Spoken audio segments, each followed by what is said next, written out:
네, 귀한 자리에 이렇게 바쁘신데 참석해 주셔서 대단히 감사합니다. 저한테 이런 영광스러운 기회를 주셔서 제가 2년 동안 자료를 나름대로 모았는데요. 물론 다 수록은 하지 못했지만 그래도 임종 할아버지에 대해서 되도록이면은 많은 자료를 찾아서 넣으려고 노력을 했습니다만 빠진 것이 좀 있어서 여러분들에게 송구스러운 말씀을 드리고요. 그 임종 할아버지는 1554년에 태어나셨습니다. 명종 20년인데요. 명종 때 태어나셔서 돌아가신 게 1636년에 돌아가셨습니다. 83살을 살으셨던 아주 장수하신 어르신데요. 근데 놀랍게도 82살까지 관직을 하셨어요.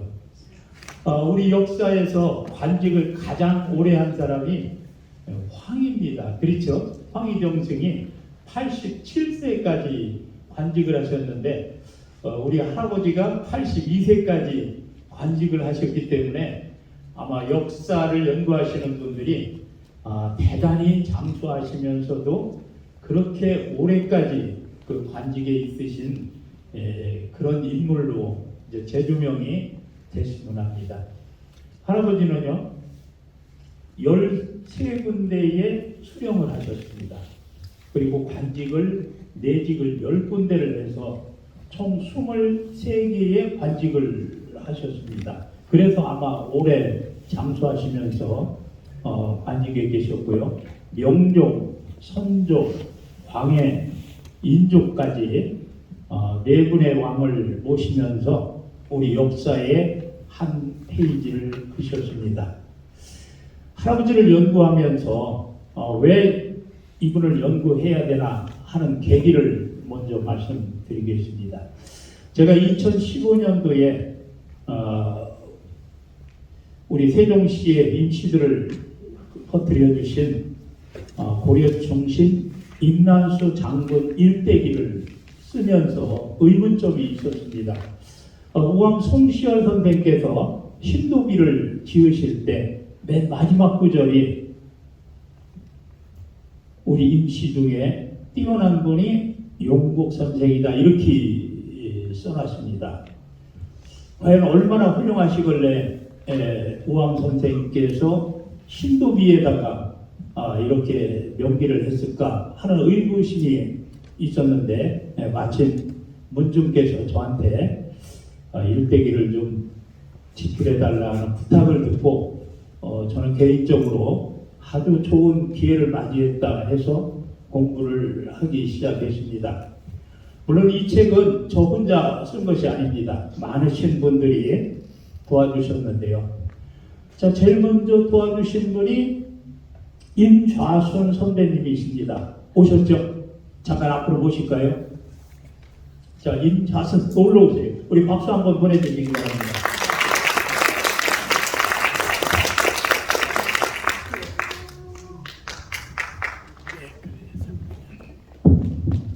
제가 임정순 선배님께 꽃다발을 드리겠습니다. 위로 올라오세요. 이리로 올라오세요.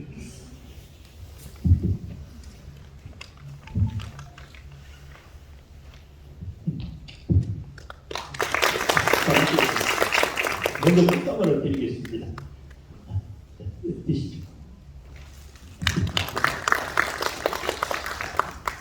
우리 임자순 선배님은 저희 문중일에 아주 오래전부터 공무원 생활을 하시면서 챙길 건 챙기신 분입니다.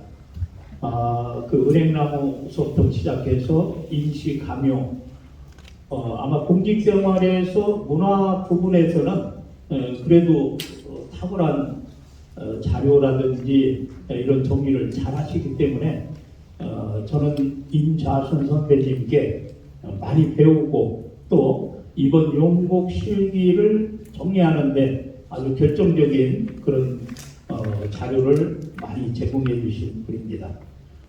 그리고 어려울 때나 힘들 때 항상 힘을 주셨습니다. 우리 선배님께 박수 한번 드리겠습니다. 고맙습니다. 자, 영국 할아버지는요, 임진왜란이 일어나기 1년 전에 과거에 급제를 하셨습니다. 그래서 임진왜란이 일어나고서 첫 관직을 받았는데요, 의정부 사록을 받으셨습니다. 의정부 사록은요, 오늘날 내무부에 속해 있는 말단 직원인데, 의정부 사록을 받았는데 임진왜란이 일어났어요. 그리고 선조는 의주로 몽진을 갔죠. 그때 할아버지는 못 따라갔습니다. 사록이 궁궐을 지켜야 된다고 해가지고 궁궐에 남았는데 백성들이 와서 궁궐을 불태웠습니다. 그래서 궁궐 안에는 도저히 있을 수가 없었어요. 그래서 할 수 없이 집에 왔습니다. 원래 후자이기 때문에 아버지, 어머니를 챙기려 왔는데 아버지는 임진왜란 이전에 돌아가셨습니다. 영국 할아버지는요, 아버지가 돌아가셨을 때 산소에서 3년 동안 시묘살이를 했습니다. 그리고 어머니가 집에 계시니까 임진왜란 때 집에 와서 어머니를 봉양했는데 중봉 조원 선생께서 의병을 일으켰다 하는 소리를 듣고 참전을 하셨습니다. 물론 영국 선생님은 칼을 들고 싸우지는 않았습니다. 조원 선생께서 네가 제일 중요한 것이 뒤에서 식량이라든지 무기를 조달하는 일을 좀 해달라 해가지고, 그래서 영국 선생님은 살아나셨습니다. 700의총에 싸움을 전투에 참여하지를 못했어요. 식량을 구하러 다니시느라고. 그래서 700의총에 묻히시지 않고 다시 또 벼슬을 하게 됐습니다. 영국 선생님은요, 아주 운이 좋게 15살 때 스승을 맞이했는데 그 스승이 바로 율곡이입니다. 전월산 밑에서 젊은 어린 시절을 보내면서 율곡 선생님을 본받아라 하는 스승의 말씀에 언젠가는 율곡 선생님을 좀 배워야 되겠다 하는 기회를 갖고 있었는데 율곡 선생님께서 청주 목사로 부임을 하셨습니다. 때는 이때다 하면서 목사를 찾아갔습니다. 2년 동안 하루도 안 빠지고 퇴근 시간이면은 찾아가서 율곡 선생께 배움을 청했습니다. 율곡 선생은 내가 어렸을 때 태계 이황을 찾아갔다는 생각을 해서 우리 임정 선생을 따뜻하게 맞이하고 가르침을 주셨습니다. 그때 율곡 선생님께서 청주 목사의 가장 큰 업적이 서원 향약을 전파했습니다. 율곡 선생님은 관료들에게 지방자치를 맡길 게 아니고 스스로 지방민들이 규율을 정해서 서로 돕고 서로 진행하는 것이 가장 이상적인 현실 사회다 하는 것을 깨닫고 향약을 전파했는데요. 그때 우리 임정 선생님은 향약을 배워서 연기 향약을 전파하셨습니다. 그래서 연기 향교에 있는 자료 중에서 구향약 첫 번째 임정이 올라가 있습니다. 그걸로 봐서 우리 할아버지는 율곡 선생한테 아주 큰 도움을 받았다 하는 것을 알 수 있습니다. 저를 또 도와주신 분이 있습니다. 여러분들 카톡에 가장 많이 도와주시는 우리 임치수 선배님 오셨죠? 네, 가셨어요. 우리 임치수 선배님께서 또 저한테 이 책을 잘 만들어야 된다 격려하시면서 틈나는 대로 저한테 전화를 해주시고 또 책의 오탄자를 점검을 해주셔서 저는 아주 고맙게 이 책을 잘 만들었습니다. 자, 이 꽃다발을 제가 준비했는데요. 오늘 오셨는데 잠깐 밖에 가신 것 같습니다. 우리 대신 임수 선생님 잠깐 나오시죠. 우리 임수 선배님도 저를 많이 도와주셨는데 자, 나오시죠.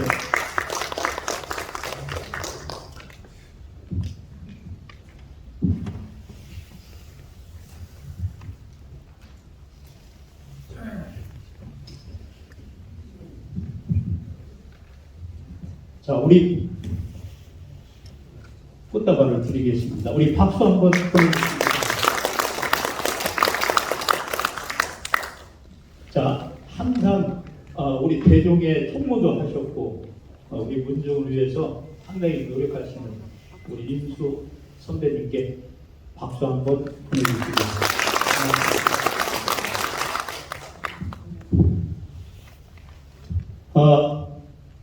우리 윤복 선생님은 그렇게 율곡 2를 만날 때 중봉 조원을 같이 만났습니다. 우리가 조원 선생은 항상 율곡의 제자로서 아주 큰 역할을 했는데요. 어느 날 같이 조원 선생과 같이 공주를 향해서 내려오다가 이런 말씀을 하셨습니다. 율곡 선생님이 떠나면은 또 다른 스승을 만나야 되는데 그 스승이 계룡산 밑에 고청 서기 선생님이라고 있다고 이렇게 안내를 해주셨습니다. 그래서 용복 선생님은 서기 선생님이 어떤 분이십니까? 이렇게 안내를 받고 제가 한번 찾아뵙겠습니다. 그 소개로 공안에 있는 서기 선생님을 찾아갑니다. 그때 아까 우리 원장님께서 방문양례라고 하는 줄임말 박약제라는 서당을 운영을 하셨는데요. 그때 박약제 서당에 가서 용복 선생님이 배우기 시작했습니다.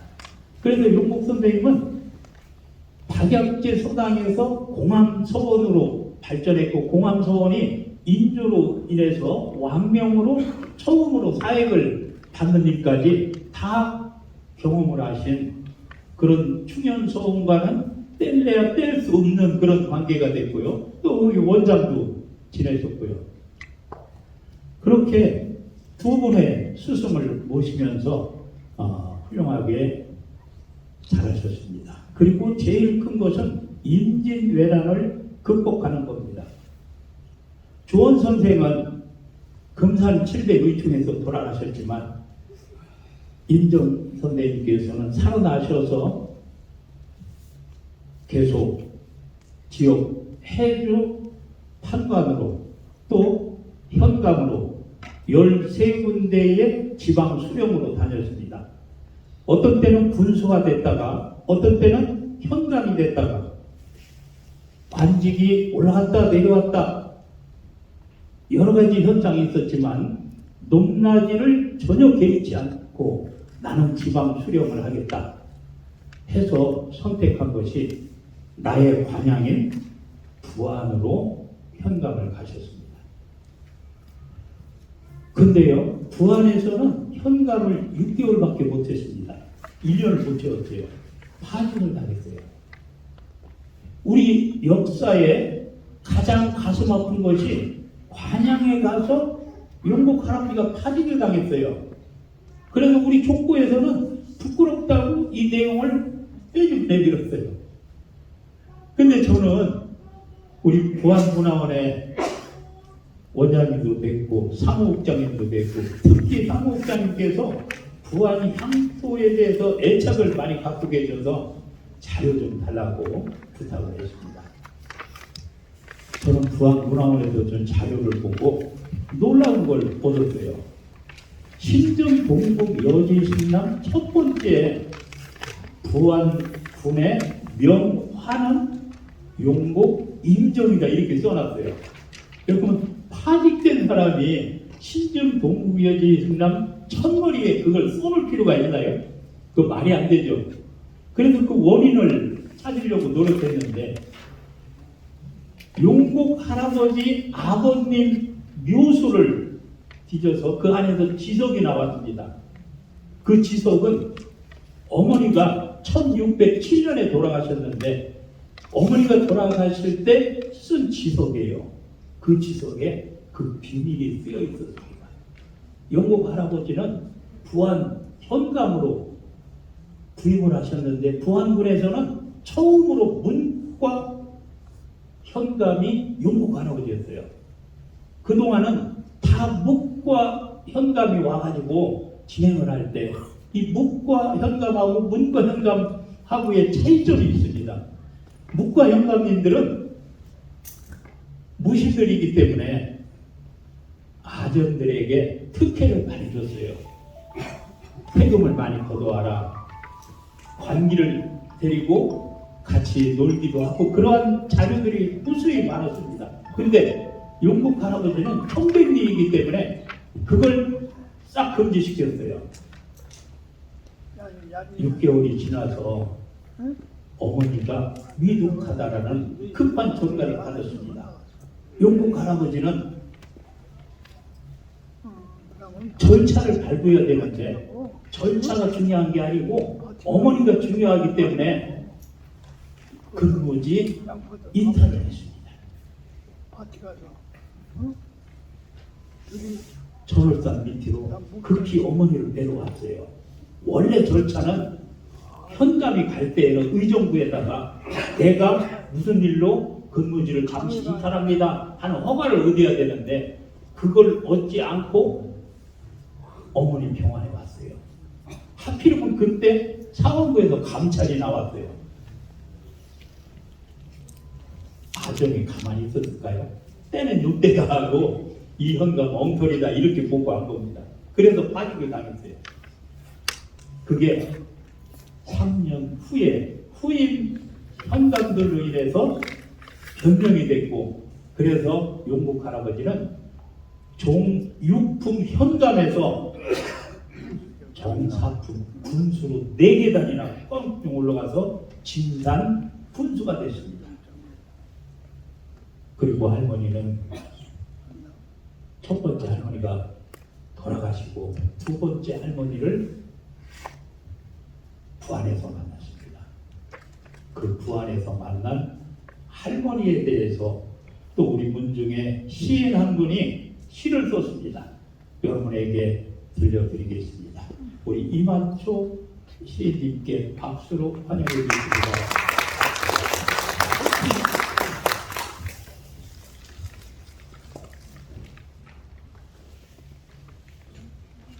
꽃다발 하나 드릴까요? 음악 준비했어요?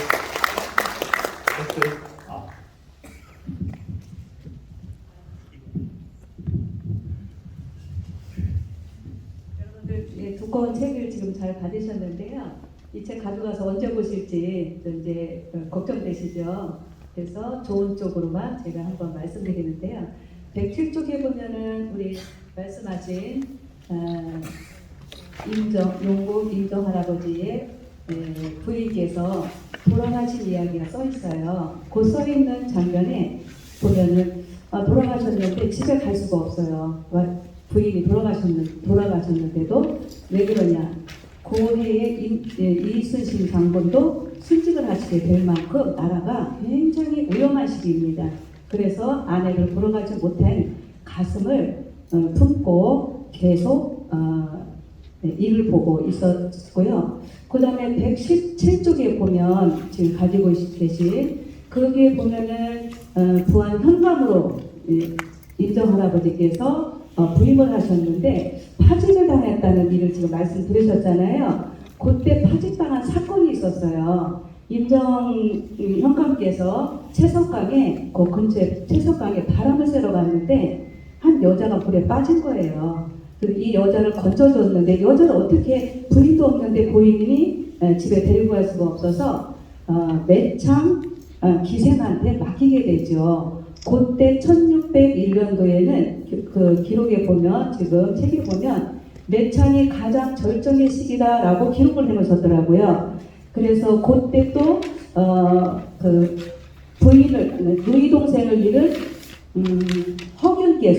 허균이 같이 매창과 더불어 위로를 받고 있는 시기예요. 그래서 임정 할아버지와 누이 동생을 누나를 잃은 허균이 매창 기생으로부터 많은 위로를 받고 있을 때였고, 그렇게 하는데 우리 임정 할아버지께서는 마음이 곧기 때문에 기생을 데리고 놀거나 이러지 않았나 봐요. 다른 관직에 있는 분들은 관기이기 때문에 기생이라서 불러서 놀기도 하고 또 재미도 즐겨야 되는데 이거를 못하고 있으니까 눈에 가시였죠. 그런데 마침 어머니가 위독하다는 얘기가 들려서 연락할 기력도 없이, 왜냐하면 부인도 보지 못하고 보냈는데 어머니가 위독하다 하니까 고향에 급히 가게 된 거예요. 그 가래기, 지금 용고 가래기 마을을 가게 되는데 이때 물에 빠진 여자가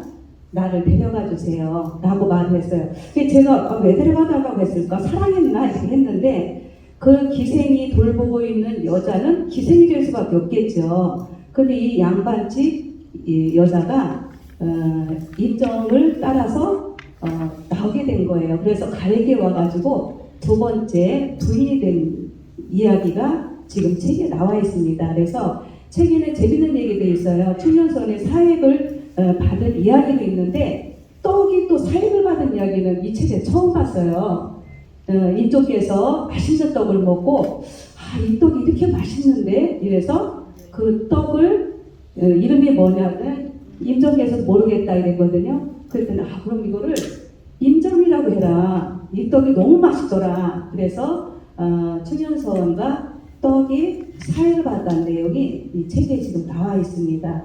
그래서 그 매창은 북에는 황진이요 남에는 매창이다. 이래서 굉장히 유명한 시인이셨는데 그 시인들이 있었던 사랑 이야기, 다시 말하면 허균과 매창의 사랑 이야기 또는 물에 빠진 여인과 임정의 사랑 이야기를 제가 시를 써서 자랑을 했더니 오늘 낭독하라고 저한테 기회를 주셨네요. 제가 음악은 없지만 제가 신앙독을 한번 해보겠습니다.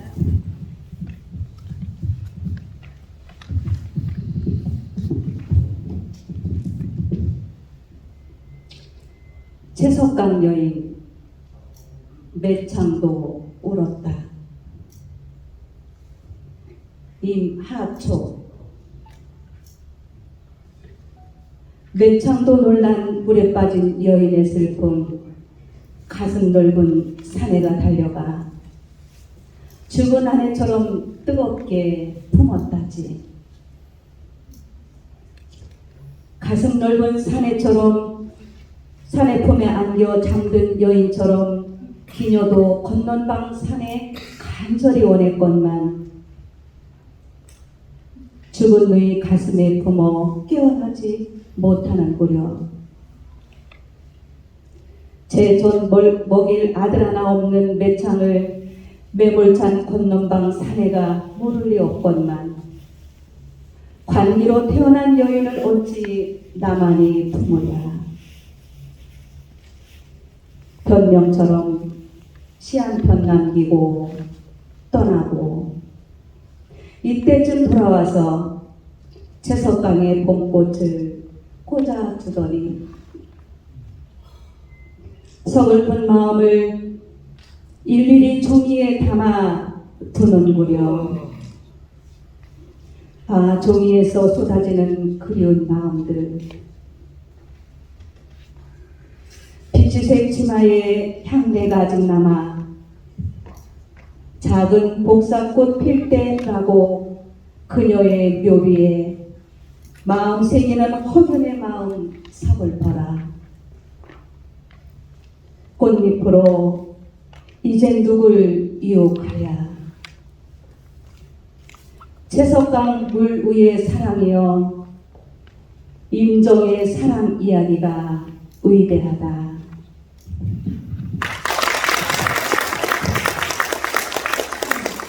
고맙습니다.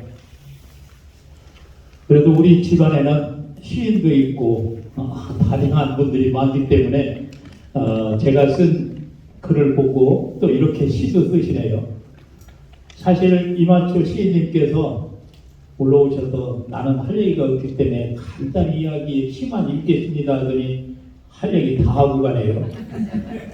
임정 얘기까지 하는 거 보니까 임정 할아버지가 82년 동안 살으시면서 24개의 관직을 하시면서 남긴 발자취는 너무 많았습니다. 근데 왜 우리 할아버지가 기록이 안 돼 있을까 하는 것을 곰곰이 생각해 봤습니다. 할아버지는 기록을 찾을 때마다 앞에 수식어가 청백리였습니다. 여러분, 청백리가 되려면 조선시대에 아마 어느 것보다도 가장 힘든 것이 청백리였을 겁니다. 우리가 가장 많이 아는 청백리가 아산에 있는 맹사성, 그렇죠? 그리고 세종 때의 황희, 이 두 분을 우리가 명사로 하고 있는데요. 우리 할아버지가 과연 그 두 분하고 견뎠을 때 어떠한 청백리일까 하는 자료를 찾아봤습니다. 해주에 그림해가지고 다음 임지로 가시는데 그 밑에 백성들이 찾아와서 너무 고맙기 때문에 배송을 했습니다. 근데 배송을 하면서 이랬어요. 해주 관하에 있는 가마를 타고 동구가까지 가시는 게 어떻습니까? 이렇게 권했더니 임정 할아버지가 그 관물을 내가 사사로이 그걸 팔 수가 있느냐, 나는 걸어가는 게 좋다 하면서도 그걸 물리치셨습니다. 이게 기록에 있더라고요. 또 기장은 오늘날 부산인데요. 기장에 근무하시면서 기장이 임진왜란 때 가장 먼저 피해를 받고 임진왜란 때 가장 늦게까지 일본 놈들이 거기에 기거를 하면서 그 쑥대밭을 만들어 놓은 곳인데요. 기장이 처음으로 현이 돼서 현감으로 부임한 게 우리 용복 할아버지였습니다. 거기서 2년 동안 용복 할아버지는 아주 전략을 해가지고 무기를 다시 만들고 현답게 현청을 가꿨습니다. 현령을 비롯해서 많은 사람들이 찾아와서 이 사실을 이렇게 아껴가지고 심지어는 나라의 돈까지 이렇게 많이 비축을 해놨는데 이 사실을 중앙에 알려서 청백리로서 인정을 받아야 되지 않느냐 했을 때 용복 할아버지는 절대 말렸습니다. 알리지 마라. 이건 현감으로서 당연히 해야 할 일이지 내가 이걸 했다고 해서 이렇게 알릴 그런 사항이 아니다 하면서 못 알리게 해줍니다.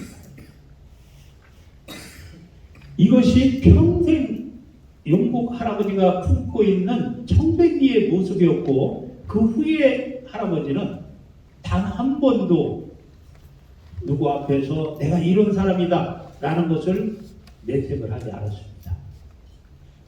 그의 아들들도 내색을 하지 않았어요. 그래서 우리 부안임시 대종회에서는 용복 종파가 있는 줄 모릅니다.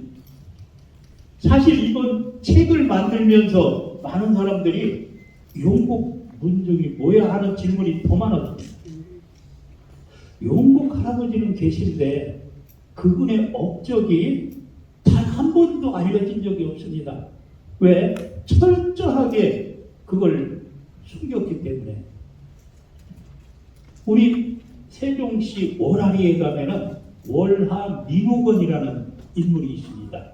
그분은 병자호란 때 의병을 일으켜가지고 아주 훌륭한 일을 하셨고 어머니가 위독할 때 금강에 가서 그 추운 날 기도를 했더니 잉어가 태올라와서 그걸 잡아가지고 봉양을 해서 효자 정료를 받아서 지금까지 정령을 잇는 분이십니다. 이분이 용복 할아버지 돌아가셨을 때 뛰어와서 통물을 걸렸어요. 집에 왔더니 쌀 한 톨 안 남았더라고요. 장사 지낼 돈이 없어가지고 우리 선비들이 십시일반 걷어서 장사를 지낸다. 이렇게 훌륭하신 분을 가만 놔둘 수 있느냐? 이 통문이 나와 있습니다. 그만큼 청빈하셨어요. 150년이 지나고 동네 사람들이 마을에다가 식료비를 세워줬습니다. 아버지 3년, 어머니 3년, 6년 동안 원수산 중턱에서 식료를 했던 이 상황을 알려야 된다 해서 우리나라 최초로 식료비를 세워서 원수산 중턱에 갖다 놨습니다. 지금 그 자리가 대통령 집무실이에요. 그래서 우리는 감히 말씀을 드립니다. 우리 국회의원님, 대통령 집무실이 있는 공원을 용복 인정 식용 공원으로 이름을 좀 꼭 지어주시기 바랍니다.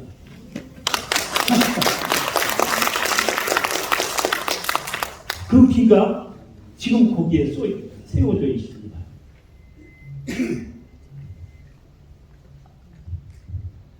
불행히도 묘소는 전월산에서 공부를 이전을 했지만 그 비 하나만은 지금 그 자리에서 용복 할아버지를 이야기하고 있습니다. 이 비는요, 전국에서 유일무이한 비이고 이 비는 앞으로 우리 세종시 어린이들이 효자가 무엇인가를 배워야 하는 아주 표상적인 그런 비입니다.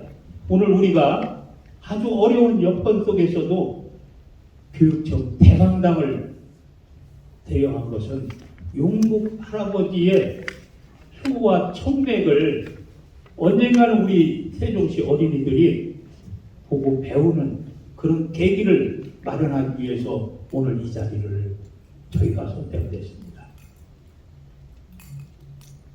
용복 할아버지는요, 임진왜란이 끝나고 광해가 퇴출되면서 인조를 만났습니다. 인조가 살고 있던 집이 광해 때 왕의 기운이 있다고 해서 없애버렸죠. 우리 역사에서는 그거 잘 알고 있습니다. 그래서 인조의 아버지도 불행히도 죽었어요. 그때 단 한 명도 인조를 위로해 준 사람이 없어요. 그때 용복 할아버지가 가서 인조의 손을 잡고 위로를 했습니다. 1624년 인조가 왕이 됐을 때 불행하게도 이괄의 난이 일어나가지고 인조는 공주로 몽진을 받습니다. 그때 용복 할아버지는 벼슬을 그만두고 고향에 있었어요. 인조가 곧 공주에 와서 여기 용복 인정이 있지 않느냐. 그래서 인조 할아버지가 인조를 만나러 갑니다. 공주에 가서 인조를 만나고 이야기를 나누죠. 그때 인조는 내가 두 번째 위로를 받는데 너의 소원이 무엇이냐. 그때 용복 할아버지가 공암서원을 충현서원으로 해주십시오 부탁을 했습니다. 그래서 임금한테 인조가 공암서원을 충현이라고 이렇게 이름을 지어줘서 사액을 받는 겁니다. 우리는요, 그런 사실을 몰랐었어요. 근데 우리 원장님이 제시해 주신 자료와 우리가 갖고 있는 자료, 이걸 분석해 보니 일을 많이 하셨어요. 더군다나 용복 할아버지는 여기 금남 농협조합장을 하고 계시는 평산 신시 가문의 병암서원이라는 곳에 1805년에 배양을 했습니다. 신시사당에 우리 인씨가 배양될 일이 흔하지 않죠. 왜냐하면 용복 할아버지의 그 행적을 신씨들이 알아준 거예요. 그래서 배양이 됐습니다. 물론 그 소원은 지금은 사당으로 변해서 언젠가는 복원이 되겠지만 그러한 업적을 갖고 계신 거예요. 그래서 저는 우리 용복 할아버지가 정리가 돼서 이걸 발표할 때 많은 곳이 우리 할아버지의 업적을 정리할 수 있는 계기가 되겠구나 하는 생각이 들었습니다. 할아버지는요, 아주 묘하게 1636년에 돌아가셨습니다. 여러분 그 해가 무슨 해인지 아세요? 병자호란이 일어난 해예요. 근데 용국 할아버지는 10월 달에 돌아가셨어요. 병자호란은 12월 달에 병자호란이 일어났어요. 돌아가시고 2개월 후에 병자호란이 일어났는데 할아버지의 행년이 상여가 2개월 동안 원초산으로 가서 묘를 쓰고 돌아왔습니다. 묘를 쓰고 들어왔는데 청나라 병사들이 전월산에 들이닥쳤어요.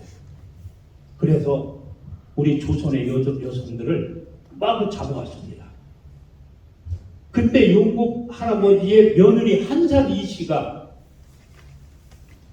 청나라에 의해서 끌려가게 됐습니다. 할머니는 나는 끌려갈 수 없다 하면서 마을 앞에 있는 연못으로 스스로 뛰어들어서 자결을 했어요. 그걸 보고 있던 아들이 울면서 어머니를 건져냈어요. 조금만 더 있으면은 청나라 병사들이 단념하고 갔을 건데 너무 일찍 건져내서 청나라 병사들이 다시 돌아왔어요. 그래서 결국은 며느리 한산이 씨가 청나라 병사에 의해서 끌려가는데 이 할머니는 온갖 저항으로서 거기에서 그만 목숨을 잃었습니다. 세월이 흘렀어요. 그때 병자호란 때 우리 조선의 여성들은 무수히 끌려갔어요.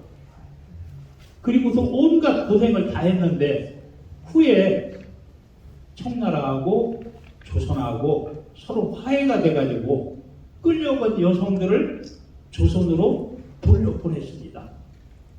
근데 문제가 생겼어요. 조선의 여성들을 집안에서 안 받아주는 거예요. 왜 안 받아줄까요? 몸을 더럽혔다고 안 받아주는 거예요. 그래서 여성들은 자결하는 사람이 있고 다시 청나라로 올라간 사람이 있고 두 번의 불행을 맞이했습니다. 심지어는 왕한테 정식으로 이혼하게 해달라고 양반들이 건의를 하니까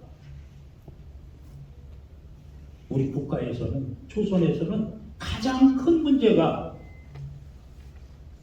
환양녀들을 어떻게 처리해야 되느냐, 이게 조정의 가장 큰 논란거리가 됐어요.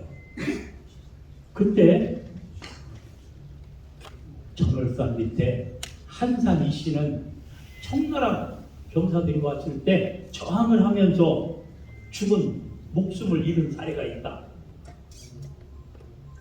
그래서 왕은요, 한산 이씨에게 연료기를 줬습니다. 이게 1666년이에요. 할머니는 정렬을 그렇게 받았어요. 그런데 연기 공주에 있는 선비들이 왕한테 상소를 올렸습니다.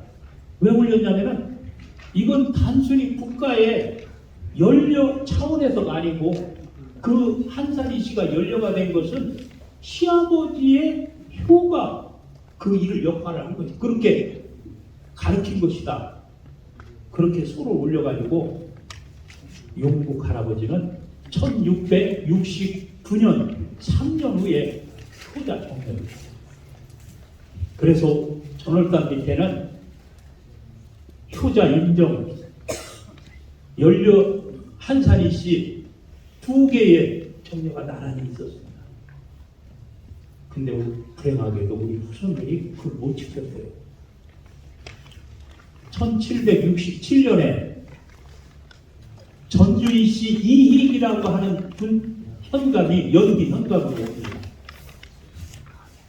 그 현감이 영국 임정 할아버지의 효자 한산 이씨의 연료 이야기를 듣고 효자와 연료비가 어디 있느냐 하니까 이미 쓰러져 없어졌어요. 그래서 이희기의 현감은 쓰러지지 않는 정렬을 여기다가 세워라 해가지고 돌에다가 그걸 새겨서 지금까지 보존이 되고 있습니다. 제가 2년 동안 모은 자료는 제가 이런 거였습니다. 저를 오늘 이렇게 발표하게 해주신 우리 임상철 회장님과 임명수 총무님을 앞으로 모시겠습니다. 우리 박수 한번 쳐주시기 바랍니다.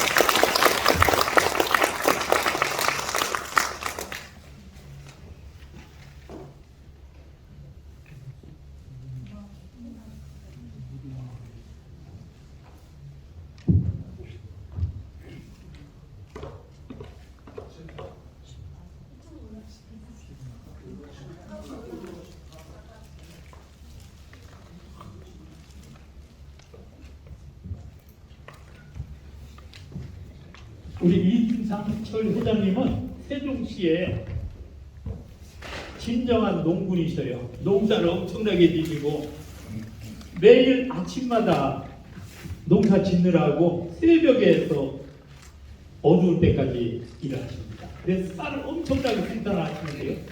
오늘도 여러분들 가실 때 쌀을 하나씩 주라고 갖고 오셨습니다. 우리 박수 한번 쳐주시죠.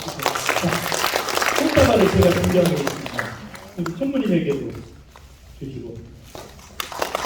자, 우리 두 분께 박수 한번 주시고요. 자, 이제 올해 회장과 총무가 새로 뽑혔습니다. 새로 오신 회장님, 총무님께도 제가 꽃다발을 준비했습니다. 임기수 회장님, 또 총무님 어디 계시나요? 올라와 주시기 바랍니다.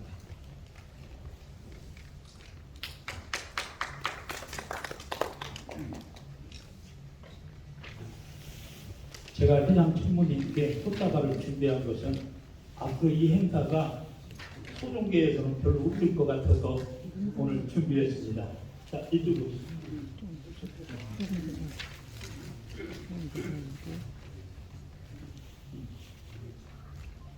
자, 꽃다발.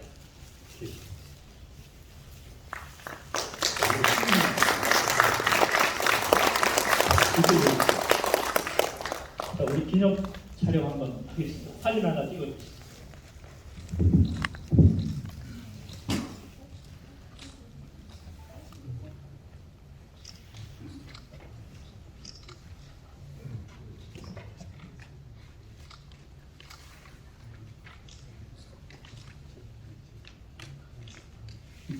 자, 고맙습니다.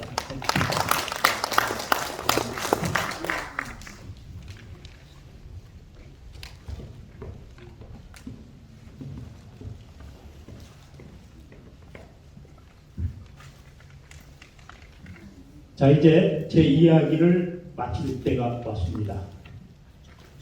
영국 할아버지는 82년 동안, 83년 동안 살으시면서 24개의 관직을 하셨고요. 율곡 2의 제자이면서 고청 서기 선생님께 학문을 닦았습니다. 임진왜란이라는 우리나라 최고의 국난을 극복을 하셨고 경자호란까지 사셨던 역사 인물이십니다. 우리 세종시에서는 영국 할아버지가 있는 걸 전혀 모릅니다. 그래서 오늘 이 자리를 통해서 저는 여러분들에게 우리 선조이지만 세종시의 대표되는 역사 인물 중에 한 분이라는 것을 강조드립니다. 그러면서 우리 집안을 떠나서 우리 세종시의 역사 인물로서 아이들에게 큰 도움이 되기를 소망하면서 제 설명을 마치겠습니다. 고맙습니다.